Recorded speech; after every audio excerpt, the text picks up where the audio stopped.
ಮುಂದಿನ ಲೋಕಸಭಾ ಚುನಾವಣೆಗೆ ಈ ಬಾರಿ ಲೋಕಸಭಾ ಚುನಾವಣೆಗೆ ಬಿಜೆಪಿ ಮತ್ತೆ ಜೆಡಿಎಸ್ ಮೈತ್ರಿಯನ್ನ ಮಾಡಿಕೊಂಡು ಸೀಟ್ ಶೇರಿಂಗ್ ಕೂಡ ಆಗಿದೆ. ಆದ್ರೆ ಇಷ್ಟೆಲ್ಲ ಆದ್ರೂ ಕೂಡ ಈ ಮೈತ್ರಿಯಲ್ಲಿ ಒಮ್ಮತ ಮೂಡ್ದಂಗೆ ಕಾಣಿಸ್ತಾ ಇಲ್ಲ. ಟಿಕೆಟ್ ಘೋಷಣೆ ಆದ ನಂತರ ಹಾಗೆ ಎಲೆಕ್ಷನ್ ಡೇಟ್ ಅನೌನ್ಸ್ ಆದ ನಂತರ ಈ ಅಪಸ್ವರಗಳು ಈ ಮುನಿಸುಗಳು ಒಂದೊಂದಾಗಿ ಹೊರಗಡೆ ಬರ್ತಾ ಇದೆ.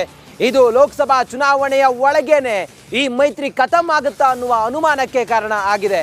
ನೀವು ಗಮನಿಸಬೇಕು, ಈ ಹಿಂದೆ 2019ರ ಚುನಾವಣೆಯಲ್ಲಿ ಜೆಡಿಎಸ್ ಮತ್ತೆ ಕಾಂಗ್ರೆಸ್ ಮೈತ್ರಿ ಮಾಡಿಕೊಂಡು ಕಾಂಗ್ರೆಸ್ ಹೀನಾಯವಾಗಿ ಸೋಲೋದಕ್ಕೆ ಕಾರಣ ಏನು ಅಂತೇಳಿ ಕೇಳಿದರೆ ಆಗ ಅವ್ರು ಹೇಳ್ತಾ ಇದ್ದದ್ದು, ನಾವು ಜೆಡಿಎಸ್ ಜೊತೆಯಲ್ಲಿ ಮೈತ್ರಿ ಮಾಡ್ಕೊಂಡದ್ರಿಂದಾಗಿ ನಮಗೆ ಕಾರ್ಯಕರ್ತರನ್ನ ಮೈತ್ರಿ ಮಾಡೋದಕ್ಕೆ ಅಥವಾ ಕಾರ್ಯಕರ್ತರನ್ನ ಹೊಂದಾಣಿಕೆ ಮಾಡೋದಕ್ಕಾಗಲಿಲ್ಲ, ಹಾಗಾಗಿ ನಾವು ಸೋತ್ವಿ ಅನ್ನೋದನ್ನು ಹೇಳ್ತಾರೆ.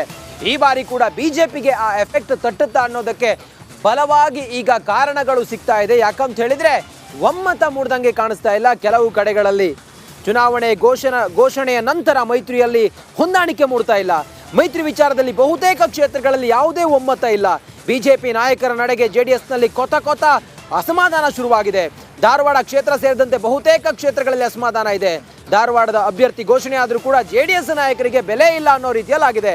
ಮೈತ್ರಿ ವಿಚಾರದಲ್ಲಿ ಸರಿಯಾಗಿ ನಡೆಸಿಕೊಳ್ಳದಿದ್ರೆ ಈ ಮೈತ್ರಿ ಲೋಕಸಭಾ ಚುನಾವಣೆ ಒಳಗಡೆ ಖತಮ್ ಆಗೋದು ಗ್ಯಾರಂಟಿ ಅಂತೇಳಿ ಹೇಳ್ತಾ ಇದ್ದಾರೆ.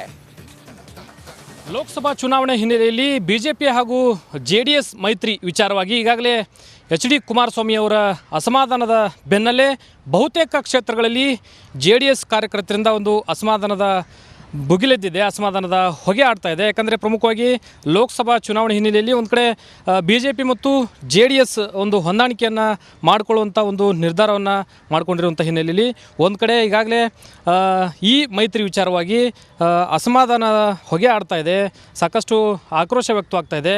ಇನ್ನು ಹುಬ್ಬಳ್ಳಿ ಧಾರವಾಡ ಸ್ಥಳೀಯ ಒಂದು ಜೆಡಿಎಸ್ ನಾಯಕರು ನಮ್ಮ ಜೊತೆಗಿದ್ದಾರೆ, ಅವ್ರನ್ನ ಮಾತಾಡ್ತೀನಿ.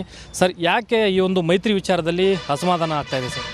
ನೋಡಿ, ಈಗಾಗಲೇ ನಾವು ಯಾವುದೇ ಕಂಡೀಷನ್ ಹಾಕಿದೆ ಈ ಭಾರತದ ಪ್ರಧಾನಮಂತ್ರಿ ಮೋದಿಯವರ ನಾಯಕತ್ವದಲ್ಲಿ ಹೊಂದಾಣಿಕೆ ಮಾಡಬೇಕು ಅನ್ನುವಂಥ ಪ್ರಸ್ತಾವನೆ ನಮ್ಮ ಪಕ್ಷದ ಕಚೇರಿಗೆ ಬಂದಾಗ ನಾವೆಲ್ಲ ಜಿಲ್ಲಾಧ್ಯಕ್ಷರುಗಳು ಸೇರಿಕೊಂಡು ರಾಜ್ಯದ ಮಂತ್ರಿಗಳು, ಮಾಜಿ ಮಂತ್ರಿಗಳು ಸೇರಿ ದೇವೇಗೌಡರು ಮತ್ತು ಕುಮಾರಸ್ವಾಮಿಯವರು ಜವಾಬ್ದಾರಿಯನ್ನು ಕೊಟ್ಟಿದ್ದೇವೆ. ಇವತ್ತು ರಾಜ್ಯದಲ್ಲಿ ನಮ್ಮ ಸಣ್ಣ ಪಕ್ಷ, ನಾವು ರಾಷ್ಟ್ರಮಟ್ಟದ ಥಿಂಕಿಂಗೇ ಇಲ್ಲ. ನಮಗೀಗ ರಾಜ್ಯದ ಅಭಿವೃದ್ಧಿ ಸಲುವಾಗಿ ನಾವು ಕೈ ಜೋಡಿಸ್ತಾ ಇದ್ದೇವೆ ಕೇಂದ್ರ ಸರ್ಕಾರ ಜೊತೆಗೆ. ಇವತ್ತು ನೀರಾವರಿ ಸಮಸ್ಯೆ ಇರ್ಬೋದು, ಕಳಸಾ ಬಂಡೂರಿ ಸಮಸ್ಯೆ ಇರ್ಬೋದು, ಆಲ್ಮಟ್ಟಿ ಸಮಸ್ಯೆ ಇರ್ಬೋದು, ರೈಲ್ವೆ ಸಮಸ್ಯೆಗಳಿರ್ಬೋದು, ಇವೆಲ್ಲವುಗಳನ್ನು